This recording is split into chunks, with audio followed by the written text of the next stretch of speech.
Kanjeng Nabi itu suatu saat ininya terputus karena perang Uhud. Itu Kanjeng Nabi dia dolanan drijine ini. Napa cara napa jari jemari ini Nabi putus. Dia dolanan. Jadi Nabi sendiri kadang sering ngajarkan ilmu hakikat. Hal lagi illa usbun udmiyat wa fi sabilillahi ma lafitu. Kowe ora trimo fisik, bentuk fisik jari jemari sing ditetir berdarah. Tapi nak kowe fi sabilillah ayo wis kowe balik ning habitatem. Sehingga kenapa para sahabat itu ketika dicincang, ketika putus tangannya, putus kakinya, sahabat yang usul ke ilmu hakikat itu malah senang. Karena jasad kita ini kan ila sabilillah menuju jalan Tuhan. Sekali dia sudah terluka fisabilillah itu sudah menemukan formatnya. Cara teori Sino sudah menemukan formasinya. Paham gitu? Orang kok malah ngeluh itu berarti goblok kita ngeluh. Paham tak? Paham kenapa? Jadi, makanya Nabi ngertikan ya itu sudah ketemu formatnya. Ketika rohnya para syuhada nanti kembali ke Tuhan, ya ketemu formatnya lagi. Itu disebut wala taqulu lima yuqtalu fi sabilillahi amma. Dia tidak mati sesuai formasi awal. Yaitu roh kembali ke Tuhan dan jasad ikut mengawal. Nah itu Nabi kadang ya pakai ilmu hakikat begitu. Mulane kula bolak-balik matur, kula nunggis mulai umur 20 tahun napa pinten. Kula ngadeni nggih gadah penyakit dan ekstrim penyakit saya. Sampai saat ini kula nak ngobatno ndak lebih 50% karena saya tetap berpikir. Misalnya cara syariat kan berubah, tapi cara hakikat apa betul keberadaan saya di alam ini penting.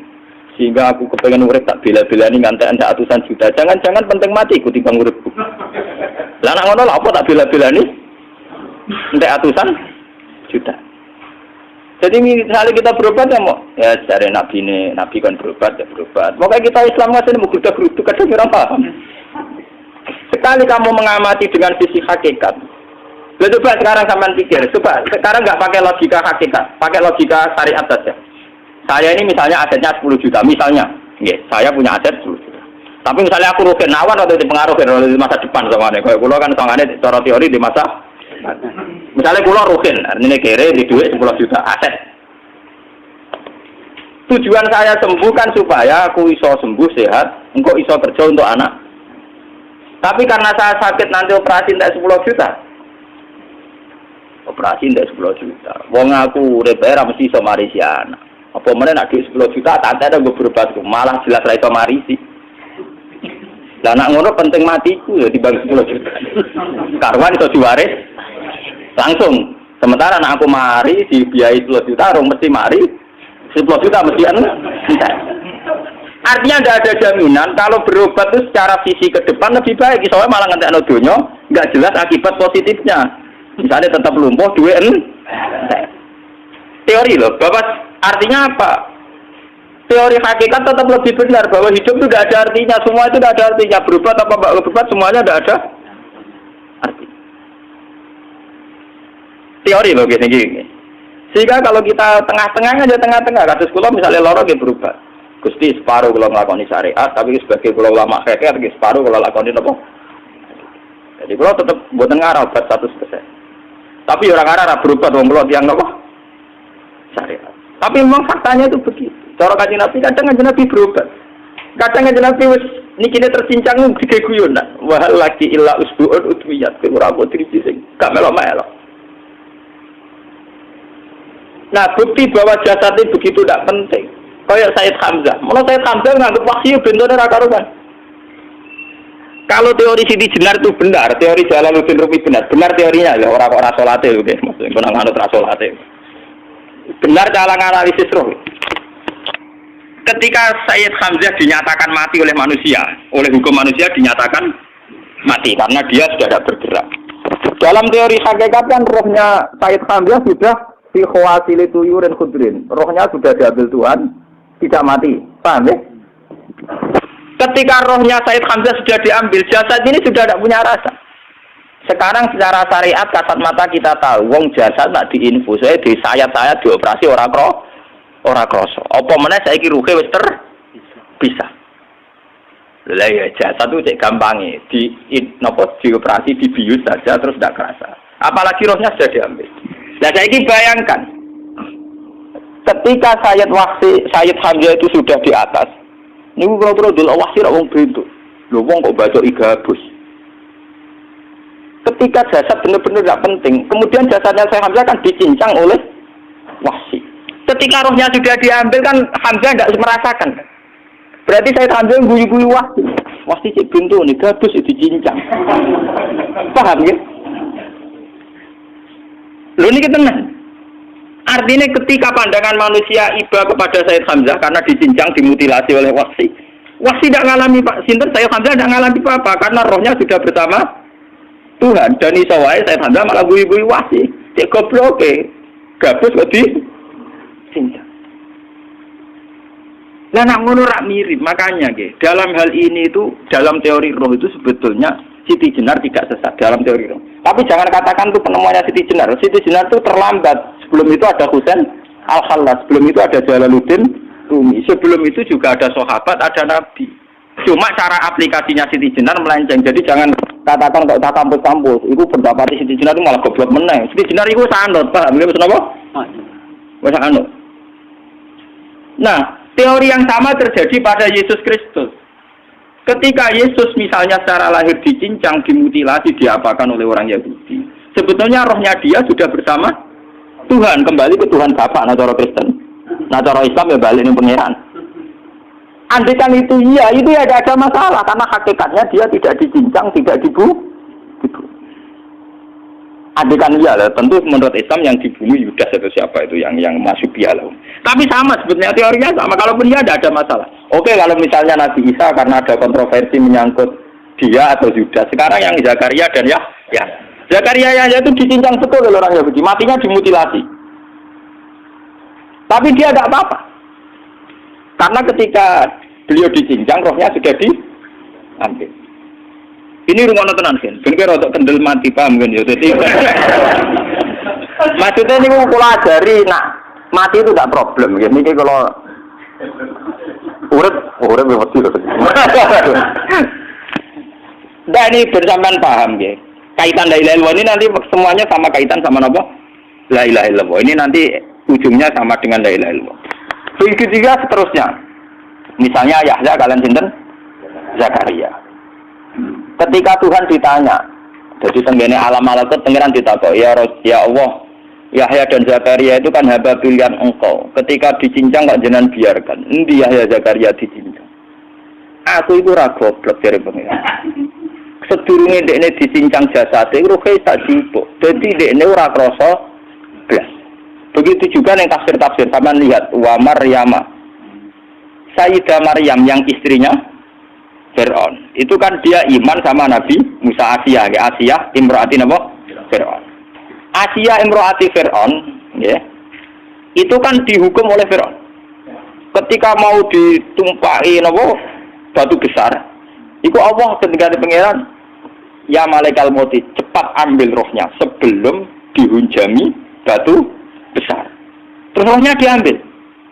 Sebab itu dalam hukum Tuhan, Tuhan itu tidak merasa bahwa Tuhan membiarkan Asia, membiarkan Hamzah, membiarkan Yahya, membiarkan Zakaria. Dalam hukum Tuhan semua orang ini roh-roh terhormat.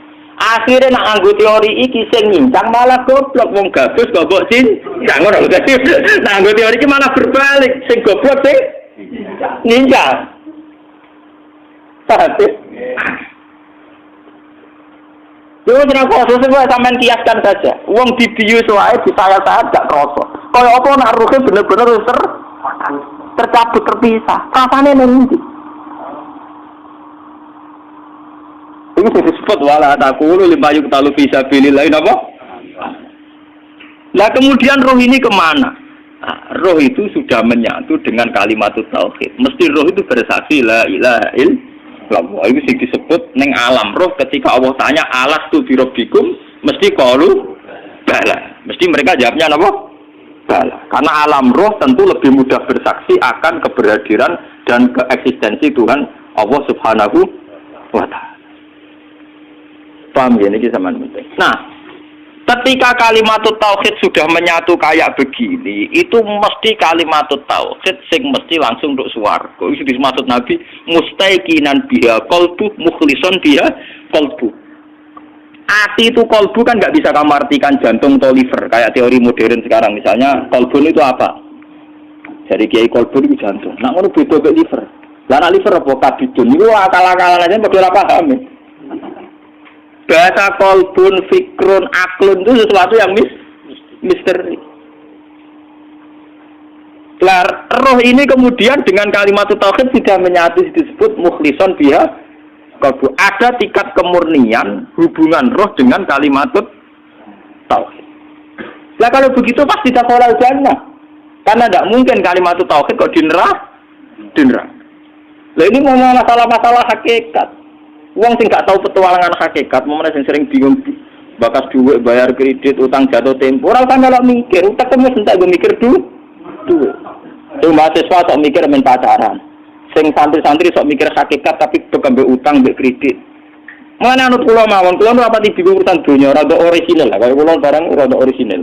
Hanya tingkat i'rabnya dari dunia sudah bagus, maksudnya pun parah lah. Wong kula jare wong dipengaruhi ora roh. Jare wong kula ngalim ora roh wis mati rasa. Jadi paham kula logika niku napa? Sebab itu ketika pangeran kullu syai'in halikun illa wajha. Lah selain roh itu syekh. Sementara roh sendiri oleh bahasa Tuhan tidak pernah dikatakan syekh. Ya disebut kulir ruhu min amri rabbi. Makanya Imam Ghazali ngendikan sangat bodoh orang menyamakan roh dengan roh itu tidak khalqu tapi amru. Dan dalam tradisi Tuhan khalqu dengan amru itu beda. Jadi tenggene sesuatu disebut ala lahul khalqu wal amru. Jadi khalqu itu jasad, amru roh. Allah ini ngolawi tetap di Allah al-khalqu tawi khalqu penciptaan dan itu terkait jasad wal amru roh karena kulir ruhu tidak min khalqi rabbi tapi min amri. Kalau sudah amru itu manusia siapapun tidak bisa memahami yang namanya apa? Amru. Sebenarnya kalau nanti ditanggapi. Makanya pulau nu syukur, baik pulau ulama yang rodok ngawur lah, baik pulau mantap disayang Kanjeng Nabi. Muka yang paham Kanjeng Nabi zaman akhir termasuk pulau, jelas termasuk pulau. Kulo tak angen-angen. Kulo kan sering maca Abu Yazid Al-Bustami ketika petualangan yang alam malakut ning langit dolanan. Tak angen-angen yo. Pancen nek ning alam roh mungkin sedanten. Kados Kanjeng Nabi Isra Mi'raj, nanti ketemu Nabi Musa, Nabi Ibrahim, Nabi Isa, memang enggak ada masalah. Kalau alam roh sekarang pun siapa saja yang mukasyafah bisa ketemu Nabi Muhammad, Nabi Isa, karena alam roh enggak ada batas. Enggak ada batas waktu, enggak ada batas apa-apa. Sudah melintasi ruang dan waktu. Alam fisik sing ruwet. Engko rukin mlebu jendela wis ra iso alam fisikku gampang, kalau boleh wis ra iso. Paham ya? Dan alam roh itu melintasi batas ruang dan nah itu ada penyair dari India. Dia iman be Nabi Muhammad perkara ini sederhana. Nabi Idris ya nabi, tapi rumah saku wong egois. Mergo teng cerita-cerita kan Nabi Idris itu kepengin roh swarga. Bareng mbek pangeran didono neraka ampun-ampun dono swarga. Perjanjian mbek pangeran iki cerita lho teng kitab-kitab kuno. Syaratnya sitok terus kowe kudu janji gelem mulai. Wong iki dolanan wisata. Nggih Gusti. Wah, jenenge wisata nggih mulai to Gusti. Lah iya kowe rong ayahe. Wis swarga tinggal mestine kowe sampean mati terus lebu.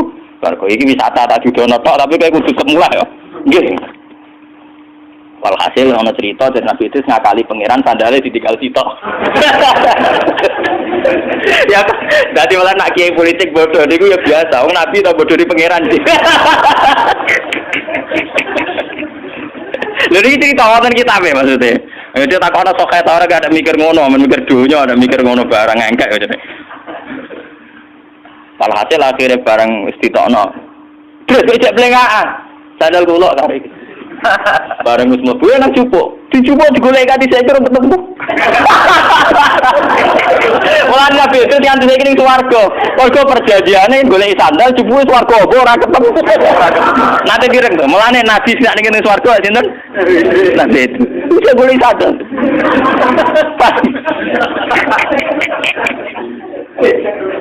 Wah, dari terkenal.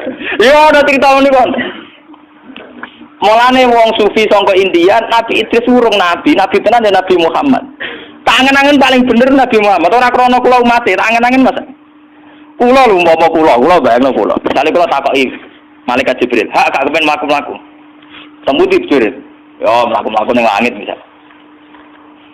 Terus kula misale ning langit Karena ngerti alam ajaibul malakut, misalnya ning langit non pemandangan indah, no jabarjat, fakus sahama, wasya istilah, pokoknya semuanya indah. Ya semuanya indah kan gara-gara aku biasa roh Ruhin, roh Mustafa, roh wong ra jelas-jelas iki. Kemudian ning kono wong ganteng-ganteng sing wedok widadari ayu-ayu, tentu aku nganggep ning kono lebih indah tapi dari sekarang. Tapi nak diwalik nganggo teori iradatullah. Wong ning kene ganteng-ganteng, go maca tasbih wajar raine semorong wajar, jenenge ra bingung. Nang dunya aku wong do bingung, ora duwe kadang sungguh ya antik juga ciptaane. Artinya umpama posisiku ning gone alam langit, mlaku-mlaku ning bumi yo seneng, mergo dianggap mlaku. Mulane Nabi Muhammad ketika ning alam malakut ditakoki, kowe roh ajaibi mulki, kowe roh aja. Aku roh terus, zaman ning bumi ya roh, zaman ning langit. Karena misalnya malaikat penghuni langit, itu dianggap prestasi nek mlaku-mlaku roh kowe-kowe iki. Artinya, bagi mereka sing darani mlaku-mlaku roh alam malakut ya roh kowe-kowe ngene iki ning alam dunya. Padha bagi wong sing ning donya sing darani mlaku-mlaku ning alam. Tapi kesimpulannya kan sama. Engkau kowe delok alam malakut yo ape kagum Allahu Akbar subhanallah. Kowe delok alam bumi dengan segala variasinya juga akan kagum Allahu Akbar subhanallah. Jika Nabi Muhammad tenang ae ning alam malakut yo dekne tetep bisa Allahu Akbar subhanallah. Ning bumi yo iso Allahu Akbar subhanallah. Mun beneran ku gawe, kowe pancen anta abdi hakon. Maksude pancen nabiku tenan jos tenan iki. Ora gampang ning pengiran tasra rutin. Enggak gampang bisa mengagumi ciptaan Allah yang dengan bentuk yang tidak jelas-jelas begini, paham ya? Dan itu Nabi Muhammad tetap bisa, dan itu luar biasa. Paham ya? Umumnya wong kagum ngenteni halal yang besar. Nabi Muhammad boten, sama semua. Wah itu sing dimaksud mulane dari hikam kaifa atadilu bisain inni arwaha fi kulli syai'. Bagaimana saya anti sesuatu wong saya melihat Allah di semua sesuatu. Maro aitu se'an illa wa ra'aitu wa qablah. Saya tidak pernah melihat sesuatu yang wujud kecuali melihat Allah dulu. Jadi misalnya aku roh Mustafa, cara sing aran hikam. Lho Allah gawe Mustafa, roh Ruhin Allah gawe Ruhin. Roh Kifuat Allah gawe Kifuat. Yang dikagumi itu Tuhan. Lah bentuk kagumannya sama. Misalnya sekarang begini. Pak SBY itu kalau senyum atau siapa yang ketua Demokrat senyum, itu jek wajar. Wong di duit di jabatan bisa senyum wajar. Tapi ini aneh sekali, orang nggak punya apa-apa kok bisa senyum. Jadi tingkat ajaibnya lebih tinggi. Paham ya? Paham ya? Tingkat ajaibnya lebih tinggi. Paham? Dan itu tetap bisa Allahu Akbar. Subhanallah. Malah aku niru Nabi Muhammad. Roh kowe iso Allahu Akbar, roh sapa iso Allah. Dan itu butuh orang yang tauhidnya tingkat tinggi dan banyak baca ya. Kan kula umpama mulane kula seneng model Abu Yazid Al-Bustami, model ditakoki pangeran, "Ya Yazid, kowe sira swarga sampun, rondo kok sampun. Kowe gawok seneng, nggih seneng mergo niku ciptaane jeneng. Neraka panas Abu Yazid, nggih panas wong jinan damel panas. Swarga api nggih wong jinan gaya." Ya ngono. Lah maksud tempi, iki pokoke tetep sing penting jenengan. Liyane iku nggih sifat kabeh mergo jenengan ga. Ya teng donya nggih ngoten. Mulane Abu Yazid sebaliknya ning donya nggih tenang mau. Mulane kanjeng Nabi itu seorang nabi sing tenang ning donya ya tenang ning akhirat. Mergo dekne lahul hamdu fil ula wal akhirah. Beliau sudah bersaksi betul kalau Allah lahul hamdu fil ula wal akhirah. Subhanallah hina tumsuna wa hina tusbihun. Makanya Nabi mengajari dengan cara syariat, misalnya kita bangun tidur. Bangun tidur kata Nabi kita diajarkan asbahna wa asbahal mulku lillah. Gusti kula tangi turu. Ujung-ujungnya nyiksa ini kerajaane jeneng. Kula sakniki turu Gusti, turu nggih termasuk ayate kekuasaane napa jenengan. Mulane dari kanjeng Nabi amsaina wa amsal mulku lillah wa asbahna wa asbahal mulku lillah. Jadi kanjeng Nabi wae esuk nyiksani pangeran, sore nyiksani pangeran, roh Jibril nyiksani kekuasaane pangeran, roh Ruhin nyiksani kekuasaane pangeran. Sehingga dia ini ora perlu kehilangan sandal kalau Nabi ora perlu bodoni pengen. Kitab-kitab kenapa Nabi itu ora mulai. Mergo sandal ditinggal bareng digolek ora ketemu. Lho kok ono cerita ngono. Mulane, jare sapa fiksi ilmiah novel luwih canggih. Wong kuno-kuno nak gawe fiksi kelas tok swarga mbek alam malah. Luwih seru, petualangane lho napa? Ora trimo nenek sihir. Paham ya? Lah, kalau kalimat tauhid sudah menyatu kayak Zakaria kata sinten Abu Yazid Al-Bustami itu mesti dakhalal. Dan perlu kamu catat, pertanyaan Abu Dzar itu pertanyaan bodoh wa insana wa insaroko. Orang yang belajar ilmu hakikat tentu janggal dengan pertanyaan Abu Dzar. Piye Abu Dzar pinter Kanjeng Nabi? Maksudnya ngeten iki. Wong sing nglafadzno la ilaha illallah dakhalal jannah. Senajan to dekne zina, senajan to dekne nyolong. Orang yang memahami ilmu hakikat tentu janggal bagaimana orang yang melafazkan la ilaha illallah kemudian dia berzina. Ciri utama orang nyebut Allah idza dzikirallah wajilat. Kalau wajilat kulubu mau mengkeret ora iso zina, paham? Paham nggih? Mulane Abu Dzar iku goblok, paham nggih? Paham nggih? Dadi nazar mulane kuwi nerangno telung fase, paham nggih? Berarti kowe ora mukmin sing dzikira wajilat wong dzikira apa kok iso zina? Wong mengkeret ora iso apa? Zina, paham nggih? Wah, nek ngaji kowe bejo ketemu ulama ulun bejo kudu syukur to. Mboten iki tenan kudu syukur to. Artinya ada kitabnya, terus ada analisisnya, terus ada marojeknya, terus orisinil. Artinya orisinil itu kalau kan ngecek apal Quran hadis. Artinya ya waras artinya itu. Mboten iki tenan, mboten iki tahadus bi nikmat. Paham ya? Tapi piye wae nek iya dikira wajilat dulu. Meni Al-Fatihah. Bismillahirrahmanirrahim.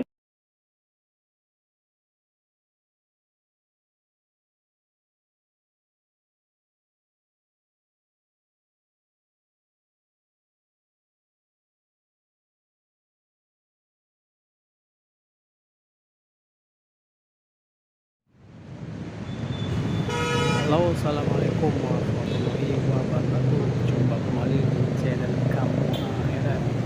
Kali ini saya sedang berada di Bundaran HI, bertempatnya di halte HI, halte busway yang atas di patung Bundaran HI-nya di belakang saya ya guys. Oke.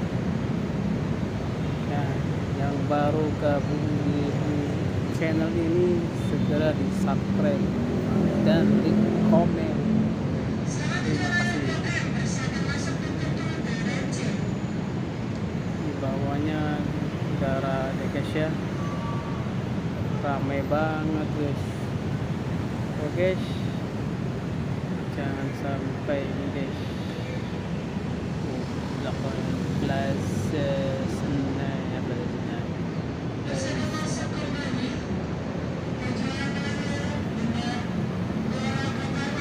Ada cewek dua tuh guys di belakangnya guys. Oke, terima kasih. Wassalamualaikum warahmatullahi wabarakatuh.